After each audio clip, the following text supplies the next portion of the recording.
All right, so this is Tough Talks with Thili and Dablock. What up?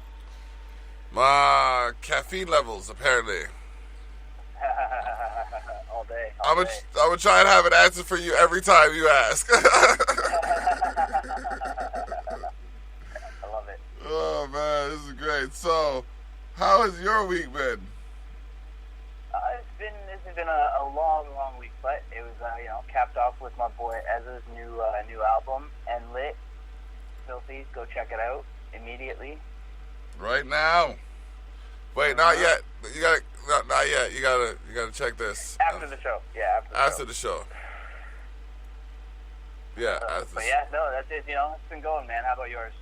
Oh man, I've been round and round and round again, just trying to figure out when these rounds gonna end. Yep. You know what I mean? I know exactly what you mean. That's where I'm at. Just well, hey, try. Slowly but surely, brother, it'll get there. We got stomping grounds tomorrow. Yep. Give me one sec. Sorry. You know what's funny? Yep. I just realized, you know the term keeping up with the Joneses? Yes. I finally caught up to one. David Jones. I had him on the podcast, the Terrell Effect, earlier today.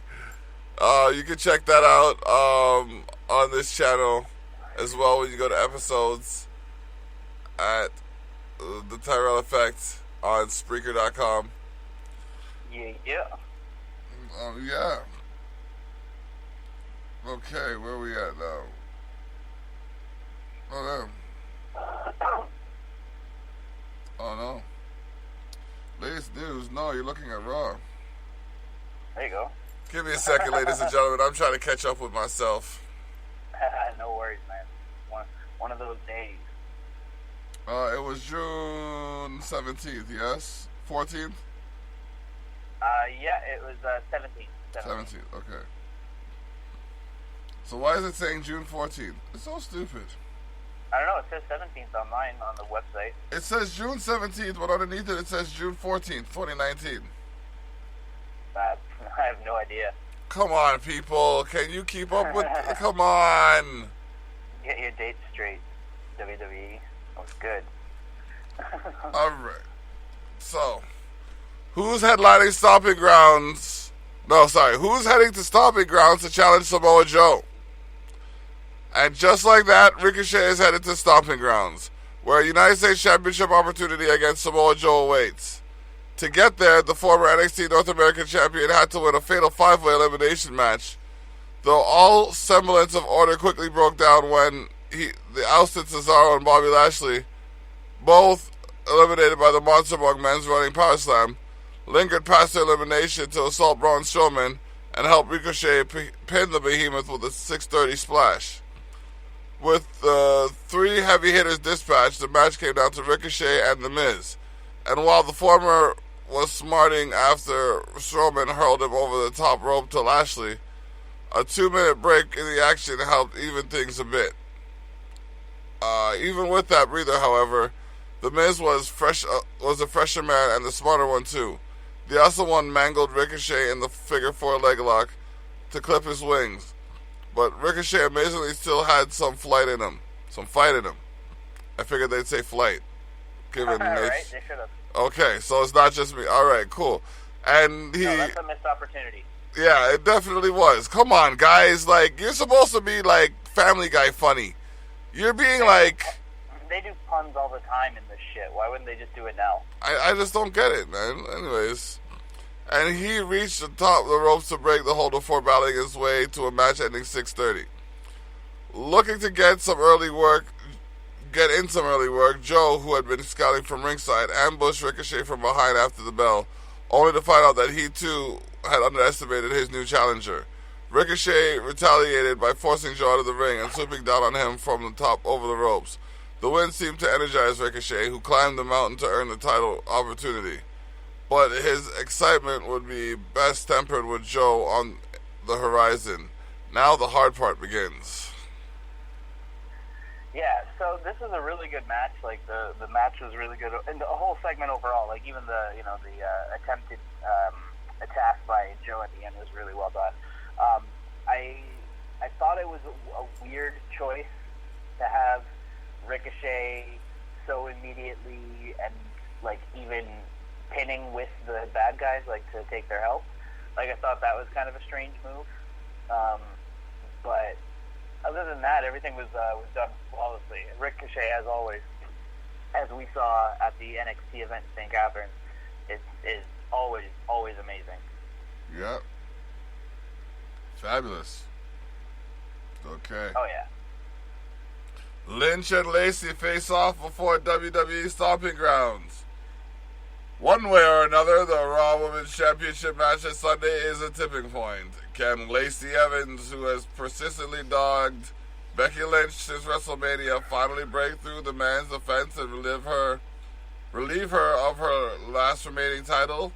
Or has she inadvertently doomed herself by joining the Irish Spitfire out of post-WrestleMania complacency?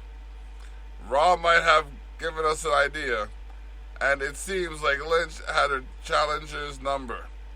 The man provoked the sassy Southern Belle to come into the ring to keep her talking long enough to leave her vulnerable for a bum rush as she crossed over the ropes. Lynch sent her challenger tumbling with the Bex bloater right out of the gate and stole the lady's hat on her way up the ramp. Dirty pool? Perhaps. But this is high stakes stuff. And the advantage matters. Come Sunday, Lacey Evans will get her opportunity, and we'll see just how hungry Becky Lynch is. Yeah, so there's a couple amazing things in this. The best thing of it was definitely Becky taking her hat with the little veil on it and prancing up the ring with it on improperly. That was hilarious. Becky is the most charming fucking person in the entire industry still. She's so good. The other great thing was I like that they actually brought up Lacey's past as a Marine, like to set her up as like, you know, a legit challenger. Like she's not just this prissy Southern Belle calling everybody nasties. She is a badass bitch. Like she is a gangster who will kick most of the dudes' asses. Like she's a Marine. Son. I don't know. What you know about her and Randy Orton though? What? What you know about her and Randy Orton? I don't know nothing about her and Randy Orton. Like that's what I'm saying. Like that would be like if they had those matches. Like as a match? Yeah. Oh, that'd be awesome. Yeah. That would be awesome. I would love that. Marine versus Marine. She's fucking great. So she's really, really goddamn good. And yeah, everything about this segment was really cool. It's interesting that Becky seemed to go over in the match before the pay-per-view. We'll see what that means. We'll see who's going over. I hope they're not taking the next belt off of Becky yet. But we'll see. Okay. 24/7 scramble erupts after dominant showing from the Viking Raiders. The Viking Raiders are back, and judging by the state of the locals they annihilated in the ring, it's like they never left. Chaos might be following in their wake, too. Eric and Ivar had no sooner steamrolled LA brothers Russ and Randy Taylor than the ringside cameraman somehow caught 24/7 champion R-Truth and Carmella disguised among the crowd. That errant shot brought out the usual mob of the aspiring 24/7 champions, who narrowly cornered Truth before he made yet another great escape. Titus O'Neil nearly pinned him under the ring into the bowels of the arena. Luckily for them, Eric and Ivar decided they wanted no part of the 24/7 scrum. Though, given that the Raiders shared a point of face-off with SmackDown Tag Team Champions Daniel Bryan and Rowan atop the ramp, that doesn't necessarily mean they don't have their eyes on bigger fish. Boom. Now, I wonder how much they get paid to hold the title. I don't know. And yeah, I mean, how much the Truth should be getting a bunch because he's been like a 4-time 24/7 champion so far. Yep. 4. Are you sure it's only 4? I mean, it might even be more than that. I don't know. I was just guessing a weird number for how long it's been, but yeah, it could be any number. he might. It could be 20. I don't know. Plus, he lost it to Jinder twice. Yep, yeah, that was twice. Okay, so yeah, that's already. So that's actually already 3. And yeah. So yeah, he's at least 5. At least 5. I would even venture 7 by now. Potentially. Well, we'll get to his title run later, because that becomes a big thing from the last week. Which I don't know if you've seen the latest thing on that, like from yesterday or whatever, but it's pretty goddamn genius. Is that where he infiltrated a particular event? Yes. Okay. Yeah, it's genius. All right. It's all so goddamn good. So we'll get to that when we get to SmackDown. All right. You want to do this one? Sure. 1 second here. The New Day defeat Baron Corbin, Kevin Owens, and Sami Zayn 2 out of 3 falls match. They were getting in on the 2 out of 3 falls matches this week on Raw and SmackDown. As you saw on SmackDown Live last week, the New Day are back to full strength, and they're showing no signs of stopping. Using his status as WWE Champion to float the wild card rule, Kofi Kingston teamed with Big E and Xavier Woods in their Team Red return, a 2 out of 3 falls victory over Baron Corbin, Kevin Owens, and Sami Zayn.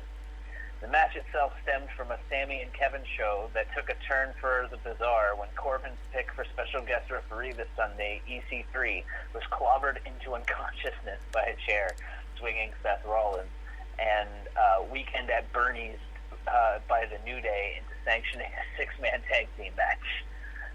that was a pretty genius. It was brilliant. A presumably more conscious WWE official added the 2 out of 3 falls stipulation, but the semantics of how the match got made soon went out the window when New Day swept their opponents with 2 straight falls. Woods scored the first pin by rolling up Zayn, and the WWE Champion sealed the deal after Corbin seemingly mistakenly clotheslined Zayn down the stretch, leading to the retaliatory super kick from KO and a walkout by Owens and Zayn. Kofi took advantage with a Trouble in Paradise to hand Ya Boys the victory. Though unfinished business lingers, Corbin needs his guest rest, and Big E and Woods will battle Owens and Zayn at Stomping Ground this Sunday. See, I watched that. I think that was a well-structured card right there. I don't see why they would start a beef between those stables, but at the same time, I think that would be an interesting stable for now for them to be focused on. Yeah, absolutely. Mm-hmm. No, I agree with you 100%. And like I said, I thought the segment was done really, really well. I'm excited for New Day versus KO and Zayn at Stomping Grounds. I don't know if that's going to be a continuing feud, but I think that's going to be a pretty cool match. Mm-hmm. All right. What do we got? Gallows and Anderson try to turn it out against the Usos. No. There's more to being a good brother than making towns and making towns alone. And the Doctor cosplaying Luke Gallows and Carl Anderson got a shove towards competitive edge when the still healing AJ Styles, who attempted to rouse his buddies with a pep talk from the trainer's room. Unfortunately, Gallows and Anderson couldn't quite get all their momentum back in one night, and the Usos left Raw with a statement victory over the former Raw Tag Team Champions. That's a doubly stinging defeat for Gallows and Anderson, who made their WWE debuts by bushwhacking the Usos in LA 3 years ago, and seem to be cruising to a victory this time thanks to an Iron Man effort by Carl Anderson. Alas, they got a little ahead of themselves, and Gallows found himself down by a series of super kicks from the twins en route to a Jimmy Uso pinfall. The results led to as much frustration from Styles backstage as it did for his buddies in the ring. But the good news for the Good Brothers is that it doesn't all have to be the last word. As the old saying goes, the journey of 1,000 miles begins with one single step ski. Okay, so I'm back to liking whoever wrote this one because he wrote step ski, and they always say bro ski and add ski to everything. So a couple good things in this match or segment. A, they are absolutely teasing what I've been begging for, which is the club is getting the fuck back together. 100,000% they are. And it's happening next week when they're in Tokyo. Like, we know that they had advertised the club as being together for Tokyo. They're totally doing that shit, and it's going to be awesome. The other cool thing is, tied in with that, this is the most story they've given Gallows and Anderson in the last 3 years. Like, they had them telling a story in the ring where they told AJ that they were going to kick ass, like that they were going to go out there, they're going to go back to being their old self, the best tag team in the world, the guys who started the Bullet Club, one of the most like legendary factions ever in wrestling, like for the last 20 years, definitely the most memorable for the last 10. And they started that shit with Finn Balor, and then AJ took over for Finn. So that's really good. And also, so they came out there, they're going hard, they're kicking the Usos' ass for a little while. And then Carl Anderson gets way too impressed with himself in the middle of the match and is like, starts getting cocky, goes in two sweeps, Gallows in the ring, or in the corner. Gallows comes in, is still cocky from how good they're doing and stuff, and that's when everything goes wrong. So I think they're going to start I think they're teasing an actual build for them, like where they're actually going to, they're going to show themselves to be one of the best tag teams in the world over the next few, weeks to months. Okay. So they're going to have to establish a good run. Oh yeah, and I mean that's just the first thing that they've set up for Japan next week that I love. I also love the other thing they set up on SmackDown for Japan next week, which we'll talk about later, which is really, really cool. All right. Reigns takes the fight to Shane's VIP area. It's been a pretty good to be in Shane McMahon's corner for the last few weeks. The Revival are once again the Raw Tag Team Champions. Top guys. Drew McIntyre has gotten the better of Roman Reigns a few times. And Shane himself is still darting out on his best in the world status in a fashion that shows no sign of slowing down. His gloating in advance of his Reigns versus McIntyre at WWE Stomping Grounds, however, may be a bit premature. We'll see. A round of threats delivered by McIntyre set Reigns on the hunt throughout the backstage area into the posh VIP area Shane had constructed for McIntyre and the Revival. Reigns promptly laid siege to Shane O'Mac's inner sanctum by dispatching the Revival with a few stiff strikes in the hallway, plowing McIntyre through the table and chasing Shane back out into the arena where the best in the world was easy pickings for a Superman punch and a spear. Excuse me. Reigns decided to leave Shane as a living message to Drew McIntyre for what awaits on Sunday. And his statements go, it was a pretty good one. All that's left is a follow-through. Yeah, this is an okay segment. It's typical backstage kind of attack kind of thing. I don't have anything necessarily against anything in the segment. It's just like I said before, I'm kind of done with the Roman Reigns, Shane McMahon feud. I'm kind of done. Like I think Shane should be on TV less. And from what I read this week, there's some backstage reports that are saying Shane is trying to is fighting back against. He's like, this stuff isn't working. Like with me being on all the time and doing this is not. It doesn't make sense. And he probably doesn't want to be on all the time, taking bumps all the time. Like he's got, he's an older dude now. He's got kids. He wants to probably hang around with them more. So I don't know. We'll see. Okay. Bayley prompts fateful decision from Nikki Cross. Lux smiles once again up on the Iconics, who remain WWE Women's Tag Team Champions, thanks to an assist from an unexpected source. With a tandem of Alexa Bliss and Nikki Cross surging towards victory in a rare title defense for the Australians, SmackDown Live Women's Champion Bayley inadvertently swung the result when she went face-to-face with Little Miss Bliss at ringside. She also crucially stopped Bliss from breaking up a roll-up by the Iconics, leading to Cross eating the pinfall and the champ retaining. Given that Alexa had planted a germ in Nikki's brain that Bayley somehow had it in for the Twisted Sister, the Huggable One's involvement was enough to push Cross a potentially fateful decision after the bout. She'll be in Alexa's corner this Sunday at Stomping Grounds. Yeah, so I think they are going towards, like, of the two options that I saw last week that I thought would be possible. I am seeing, like, I think now they're going to be doing, Nikki is going to go heel, like, and be full on Alexa's new friend.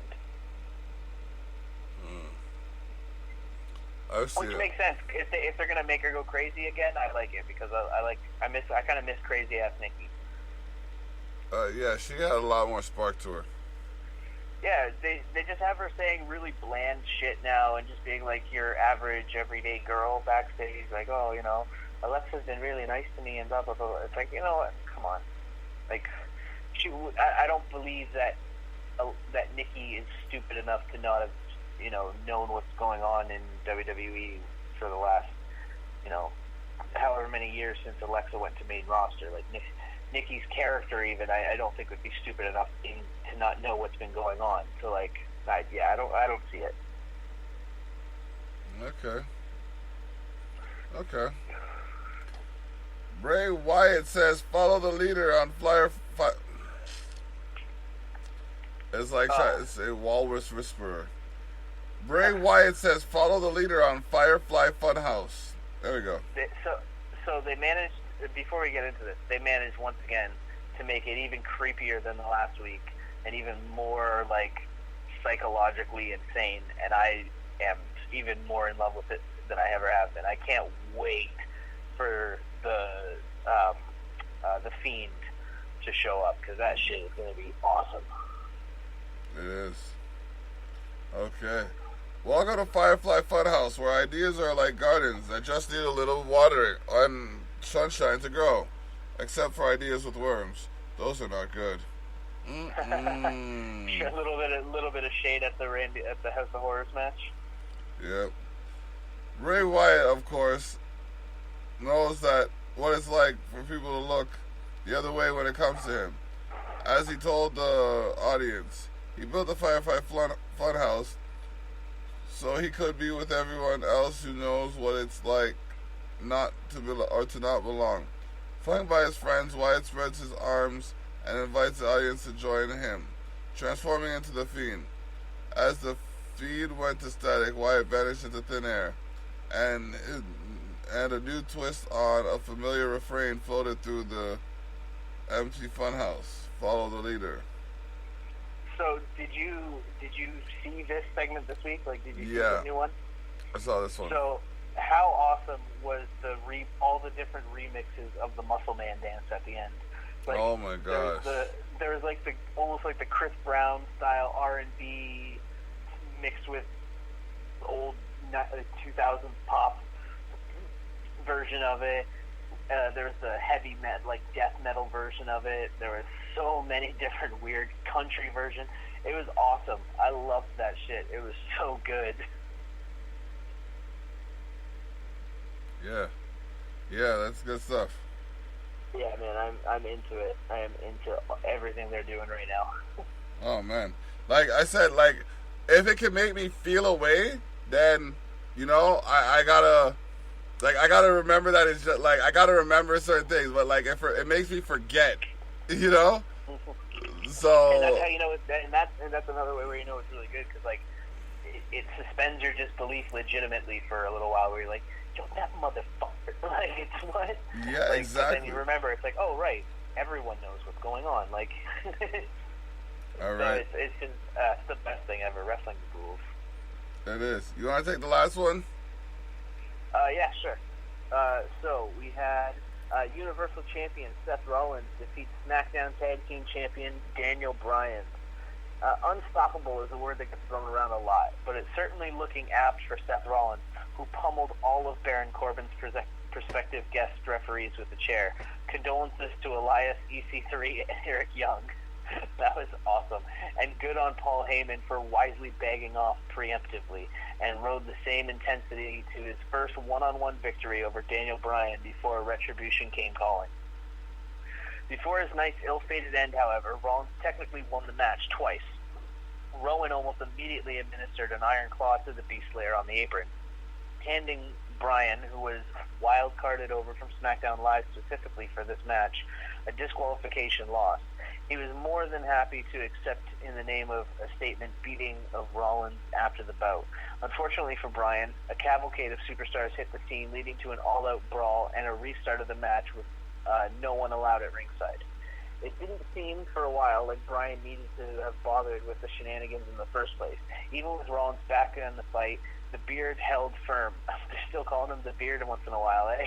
Yep. The Beard held firm, locking his foe in two torturous label locks, one with an added bow and arrow style tweak to it, and blocking a frog splash with his knees. The Universal Champion answered with a quick strike, Inzaguri. That's how you spell Inzaguri. Yeah, bro.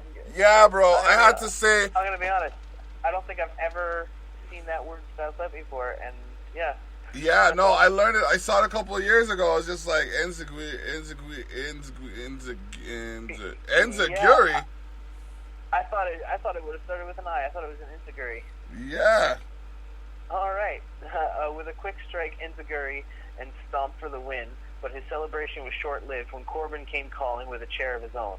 Looking to remind Rollins of who exactly he should be worried about this Sunday, the Lone Wolf tenderized Rollins with the chair, with several mighty swings, planted him with the end of days, and posed as with his title. It was a powerful statement from the powerful challenger, and that's before we even get into Brock Lesnar potentially showing up, or the big question of who will serve as guest referee for Seth Rollins' confidence in bending the game to his will. He leaves Raw much as he went in, 2 moves behind and 1 eye in the dark. Wow. See, that one was written well. That one was written very well. Yeah, exactly. And you know what? Now they're doing this right. I don't know why they had to have Paul Heyman come out and tell everybody that now we're not going to tell you when we're saying it, because we knew you weren't going to tell us when you were saying it, because there's no reason for you to tell us when you were saying it. And when we thought you were going to tell us before, we wondered why. What would be the point of that? Brock's a heel. Why would he ever give warning? So yeah, that was. But everything else, I like where they're going with this. I like that he's gonna, he's probably gonna beat what's his name, Corbin this weekend, because Corbin kind of went over on him, and he's also going to, I'm hoping fairly soon get cashed in on and hopefully defend that, because please, if Brock Lesnar gets that title again, the Universal title, I say we just start doing the SmackDown snapshot only. Because that shit's insane if he's a fucking champion again this soon in this fucking company. I don't know what the hell they're thinking personally. But what if he gets drafted? Not drafted. What if he jumps over? I mean, I don't think he is, because I don't think the UFC is willing to meet his number, that's why DC is now fighting Stipe Miocic in August. Okay. Which is unfortunate, because I think, not that I don't want to watch that fight again, because I do. I'm excited by it, but the thing that bugs me is DC could have made so much money on a fight with Brock Lesnar, so much money, kid. And the fact that he's not going to get those pay-per-view numbers anymore is really heartbreaking for DC, because he's like at the end of his career, and I feel like if he was to get that payday, man, that's just, he's already chilling, but that's like fuck you money chilling. Like, and how awesome would it be when he joins the like SmackDown commentary team when they move to Fox, if he has a win over Brock Lesnar in the UFC? Like, come on, that's awesome. You're right. He would have absolutely beat Brock Lesnar. DC's the greatest of all time, in my opinion, for heavyweight UFC fighters, and potentially for all fighters. Wow. I'm sure there's many that will agree with you. Pardon? I'm sure there's many that will agree with you. Yeah, there's definitely some that'll agree with me, and there's a lot that don't, because a lot of them think it's John Jones, and I can't count him anymore. Any particular reason? I mean, there's like 100, but like the most recent one is the most recent drug failure, where he failed the drug test after he beat DC, and he failed the test that he took the night of the test, or the night of the fight, and came back with Turbinol, which is a performance-enhancing drug that is not legal in any country in the world, and was most notably used by powerlifters in the 80s. And it just so happened that during his time off, Jones got obsessed with powerlifting, and then tested positive for Turbinol, and then claimed that he had no idea how he took it. And then now it keeps showing up in his system, and they keep letting him fight, even though it's still in his system. So I think there should be a big old asterisk next to every one of his wins until he tests completely clean again. Well, all right, that's a well put statement. That's just, this is how I feel about it. I don't feel like he should be glorified. All right, well, back to WWE. We're talking SmackDown Live. SmackDown Snapshot, baby. Snapshot. All right, we got Dolph Ziggler. This is going to be the only part of the show we do. Come again? I said, if Brock wins, this is going to be the only part of the show we end up doing. Yep. Dolph Ziggler minced no words with Kofi Kingston ahead of WWE Stomping Ground. Only 5 days away from stepping inside a steel cage to defend his WWE Championship against Dolph Ziggler, Kofi Kingston arrived on SmackDown Live alongside The New Day with one message. He was going to retain his title against the Show-Off on Sunday. I'm still trying to figure out what we should order. We usually do something special. Either way. Oh, yo, have you ever heard of Bebo? Have I heard of what? B-I-B-O. Bebo. No. It's something where they have, like, it's like a multi-person chat room. Oh, okay. I downloaded it. I'm going to try it out. Cool. You know what's really good for that, and also supports voice chat if you want to do it, is Discord. Discord's, like, spectacular. I have Discord. Discord supports multi-chat? I think so, yeah. You can do I'm pretty sure you can do chat rooms in there. All right. No, actually, yeah, I'm certain you can, because we used to use it for when I'd play that game, Arc. Like, there's giant servers of like 200 people, so you'd create chat rooms, and then within the chat room you can create sub-chat rooms for each, like, group, mini-group and stuff like that, too. Okay. Yeah. Okay. Yeah, we should set one of those up, like a Top Docs one, so we can do that through pay-per-views and shit. Yep. Okay. Ziggler refused to hear the message in silence, though, and hit the scene vowing to defeat Kingston to get the respect he deserved and finally become WWE Champion.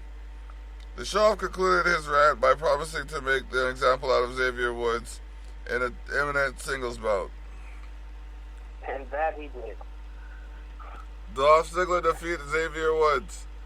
With the animosity between Ziggler and the New Day at a fever pitch, Woods squared off with Dolph as Kingston and Big E watched from ringside. Ziggler was clearly on a mission to make Woods pay for his actions against for his actions at WWE Super Showdown, which arguably cost Dolph the chance to win the WWE title. Kevin Owens and Sami Zayn suddenly rushed down to ringside and blindsided Kofi and Big E while Woods was in high gear.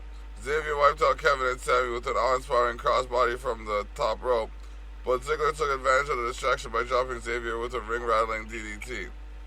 The official banned KO and Zayn and New Day from ringside, leaving Woods and Ziggler to tangle one-on-one.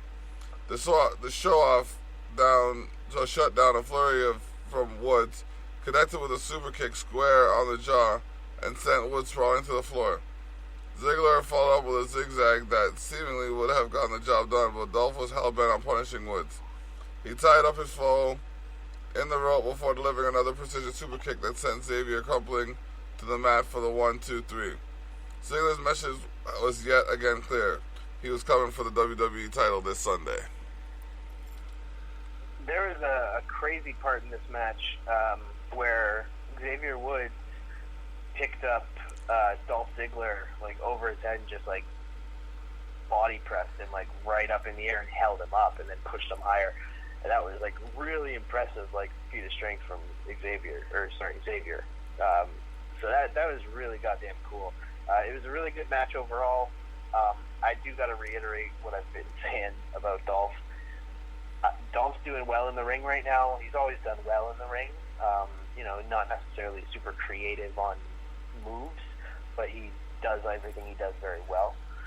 The problem is his promos are garbage. They're the same. It's the same promo every single week. Like week in, week out, he says the same thing. It should have been me, and that's all he ever fucking says now. And it's really not. It's just not. It's not interesting. It's not interesting at all. It's just whiny. So, and I know something. Like through the last couple of weeks, I know something about whiny characters not being interesting. Because I've been starting in preparation for episode 9 this year. I've been rewatching the entire trilogy, or the entire 8 movies leading up to it. And I just watched episodes 1, 2, and 3 of Star Wars in the last week and a half. And holy shit, are those not interesting movies for exactly the reason Dolph Ziggler is not interesting right now. Oh, wow. Dolph, you need to step up your game, son. Hayden Christensen can't act and is playing a whiny fucking character. Dolph Ziggler can't act and is playing a whiny fucking character. Wow. Well, he can do that because it's Tough Talks with Thili and Dablock. Hayden Christensen of the WWE. Yeah. All right. So, you take the next one. Sure. Chaos broke out on a moment of bliss. With the SmackDown Women's Championship match between Bayley and Alexa Bliss at WWE Stomping Grounds just 5 days away, Bliss welcomed the Hugger as her guest on a moment of bliss. With her new bestie, Nikki Cross, by her side, Alexa continued to stress to Nikki that Bayley isn't as friendly and caring as she seems. Bayley retorted to Nikki that Alexa is using her and then redirected her attention to Bliss, telling the goddess to say what she's been saying behind her back to her face. The goddess claimed that Bayley was mean to her when she arrived to NXT, and Bayley called Alexa an entitled princess who doesn't deserve a damn thing. I like that they're giving Bayley a little bit of attitude in this feud, so that's some good shit. I like that. After Alexa claimed that the Hugger peaked in NXT, which was brutal, Bayley shoved Bliss to the ground to spark a massive brawl. Nikki pried Bayley off the goddess and began to berate her, allowing Bliss to blindside the distracted champion from behind. Cross didn't quite seem to know what to make of Alexa's actions, but the two still walked off together while Bayley seized that she recuperated. So yeah, interesting feud. I like the feud that they're doing with Bayley and Alexa right now. The thing about her peaking in NXT was brutal because it's kind of what we all feel. Like, her peak popularity was definitely when she was NXT and everyone in the arena loved her and all that. And then maybe the first, 2 weeks that she was on the main roster before it just got, overbearing and shitty. Like, you know, before everyone was just like, holy shit, enough with all this, like, you know, Bailey being a little girl, childish shit. Them saying that she had never had her first kiss, even though she's like engaged. Like, all that stupid shit was so bad, and so it ruined the Bailey character for what it was.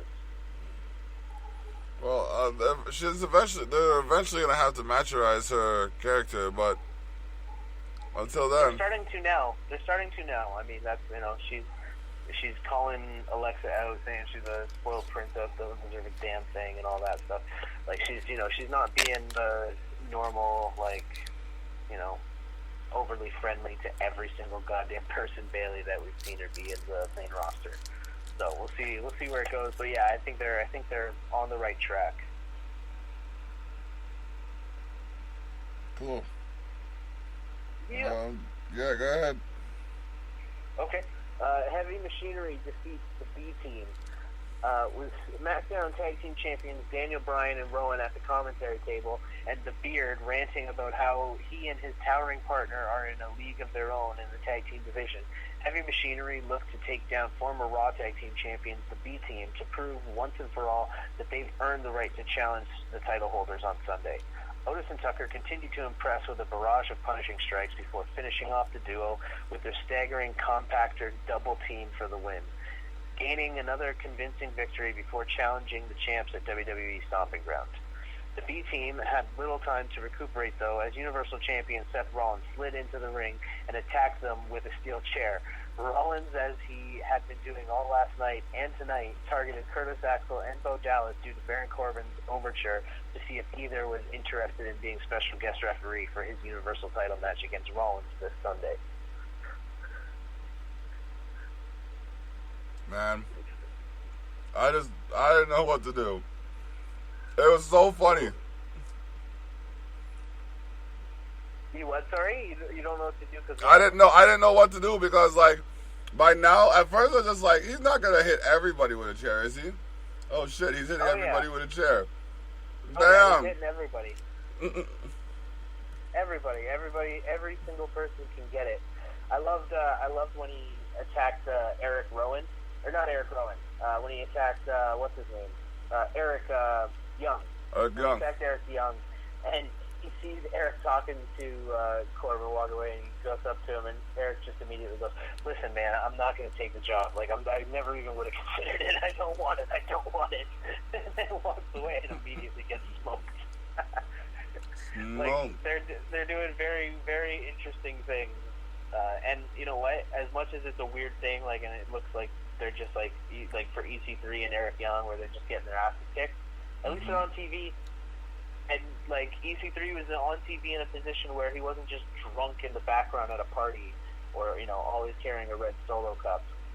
So that was, you know, he's making more and doing a little bit better now than he was in TNA. That's for goddamn sure.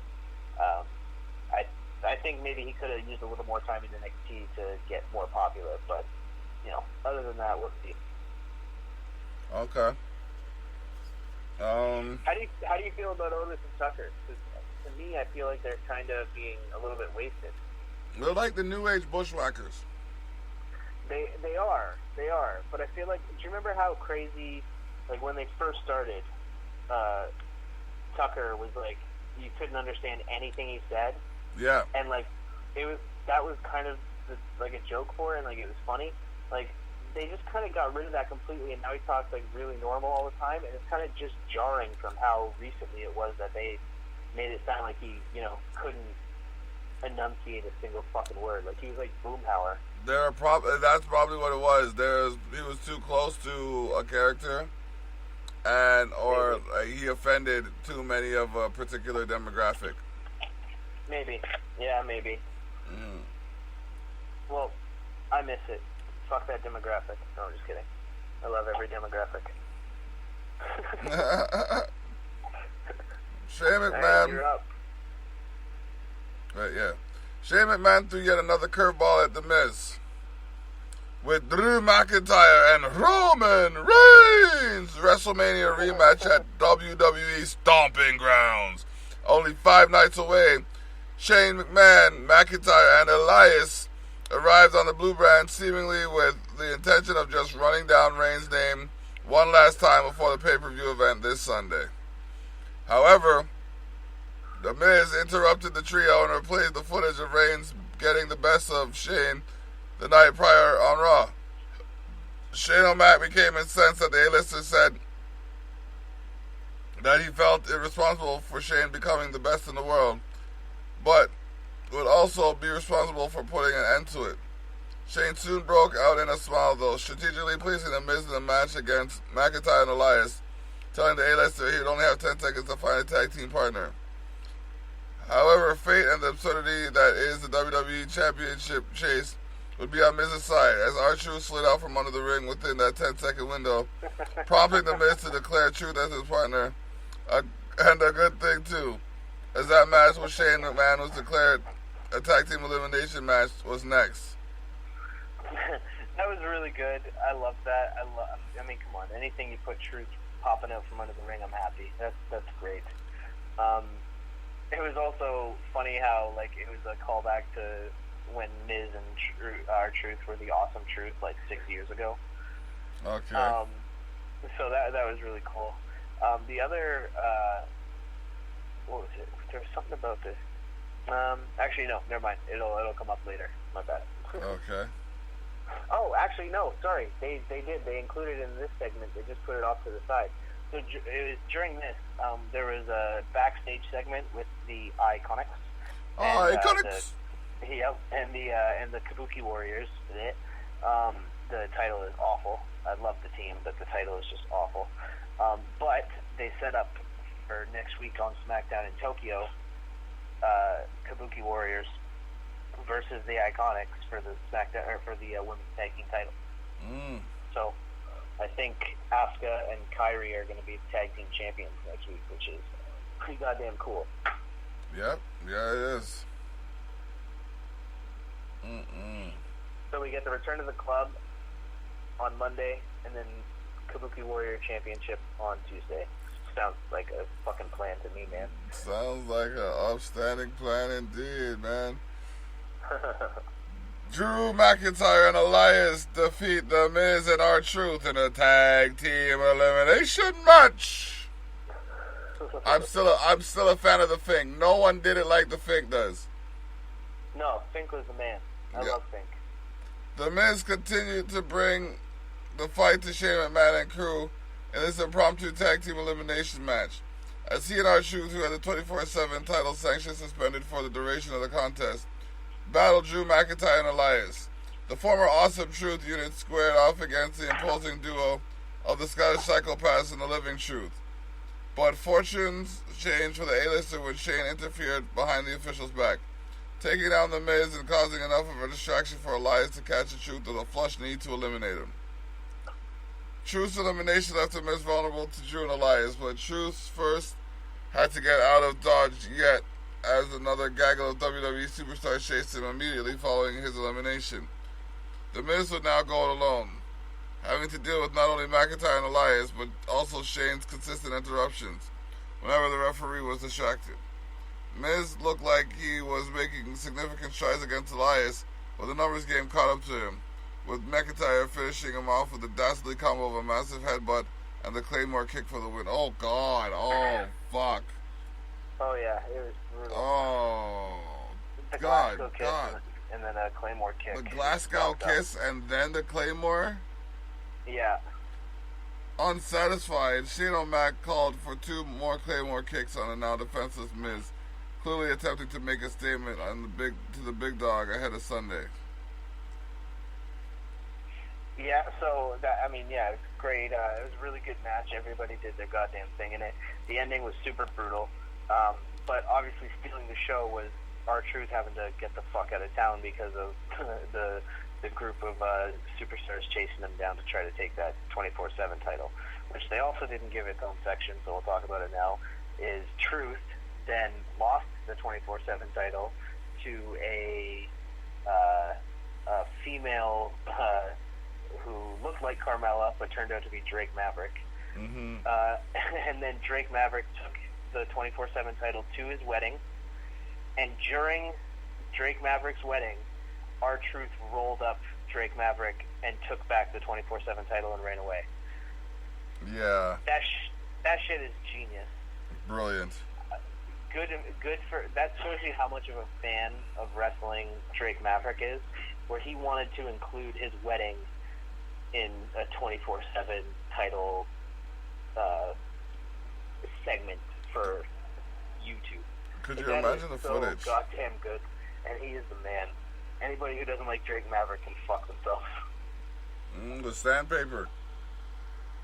Yep. All right. Good old Rockstar Spud. We have the main event. Seth Rollins and Kofi Kingston defeat Sami Zayn and Kevin Owens in a 2 out of 3 falls match. Yeah, yet another 2 out of 3 falls tag team match for the ending of the show. Yeah. Two nights in a row they did that. That's strange. I wonder whatever happened to the different variations of falls. What do you mean? Like, they have the 2 out of 3 falls. They have the Iron Man. They have the 1 fall. They have, you know what I mean? The last man step. We still get Iron Man matches every once in a while, and they're good, but they can't happen a lot because those are brutal, man. No, man, yeah. That's 60-minute straight matches. Yeah. They could be challenging. Definitely, that takes some fucking cardio. Like, think about Kofi in those 2 gauntlet matches before WrestleMania. Oh, he was in the ring for over an hour in both of, each of those. That was just monstrous. That was madness. That cardio is fucking hard to keep up. Yo, but he does. He does it. All right. He's a goddamn legend. With Universal Champion Seth Rollins continuing to terrorize any special guest referee options, Baron Corbin entertains. The Beast Slayer arrival on the Blue Brand via the wildcard rule put him in the crosshairs of Kevin Owens and Sami Zayn, prompting the Architect to team up with WWE Champion Kofi Kingston to take the meddlesome duo out in a 2 out of 3 falls match. Excuse me. Kingston wasted no time catching Sami off guard with the picture-perfect Trouble in Paradise for a 3 count right off the bell to give the team a 1-0 lead. After an intense fight, the Architect finally caught KO with an emphatic stomp for the 3 count to take a 2-0 sweep, sealing the monumental victory for the champions en route to their must-see title defenses at WWE Stomping Ground. This was a really weird match. Like, it was a complete burial. I don't think it buries them overall, but I think just as a single match, that was a squash match, and it was so quickly over. It was crazy. But I'm excited for Stomping Ground, so that's what matters. The pay-per-view has been built up to better than a lot of them have. Yeah, it was a quick match. Don't mind me, I'm just stretching my jaw. It was a quick match indeed, but I don't know. I think it established both Rollins and Kingston as champions. For sure. In the sense of it put them over huge. Yeah. Although I don't appreciate the way they're beating up our Canadian compadres. Yeah, exactly. In such quick fashion. Yeah. That's annoying. But overall, like I said, very, very good. Good. Okay, so Raw or SmackDown? Who took it this week? I think Raw. Actually, I like Raw overall more this week. Okay. But both shows were good. I can't think of any real negatives other than how short the main event was for SmackDown. So that's why Raw ekes it out just by a hair. How about you? For me, I think it was a little bit more talking this week on Raw. I mean on SmackDown. more than usual, more talking than like competing. So I might have to give it to Raw as well. Yeah, I think I agree with you on that for sure. Yeah. But again, like they were both good episodes, you know what I mean? But it was just this one just didn't seem to be like as action filled as it usually is.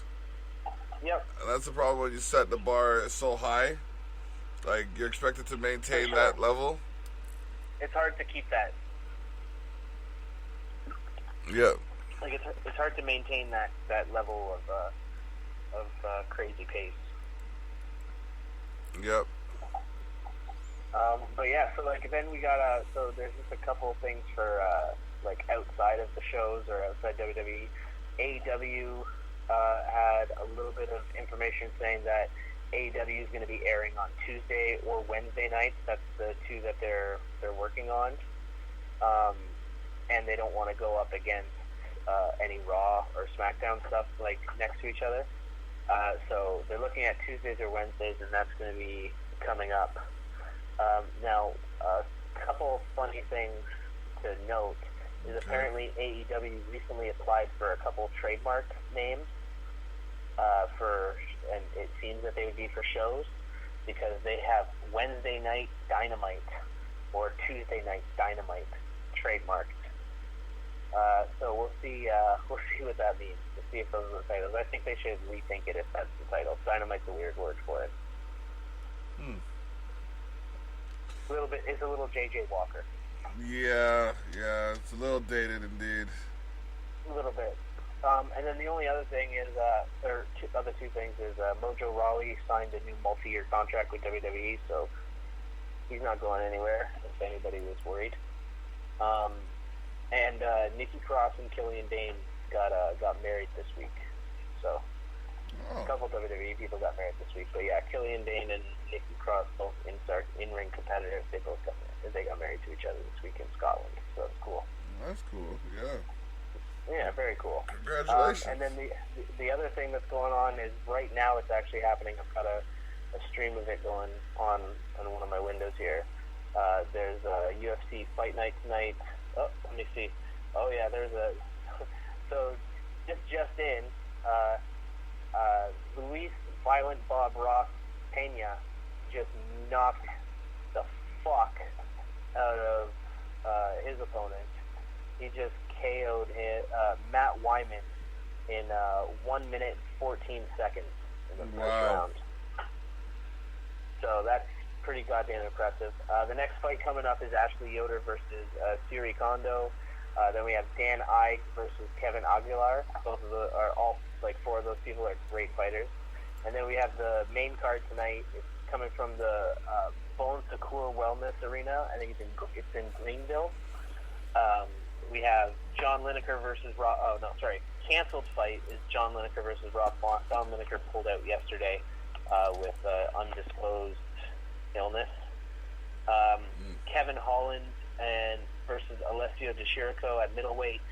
Andrea Lee versus Montana De La Rosa at women's flyweight. Andre Ewell versus Anderson Dos Santos at bantamweight. Brian Barberina versus Randy Brown at welterweight is the co-main event because of John Lineker and Rob Font dropping out.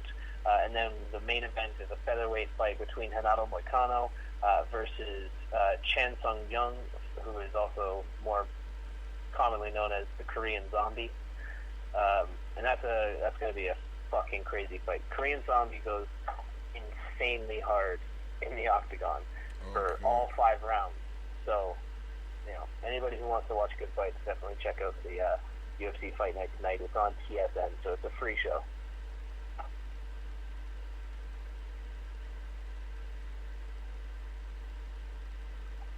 But yeah, and that's pretty much it. So I think there's next week is another Fight Night. And then 2 weeks from tonight is the next pay-per-view, which is John Jones, Thiago Santos, Amanda Nunes, Holly Holm, George Masvidal, Ben Askren.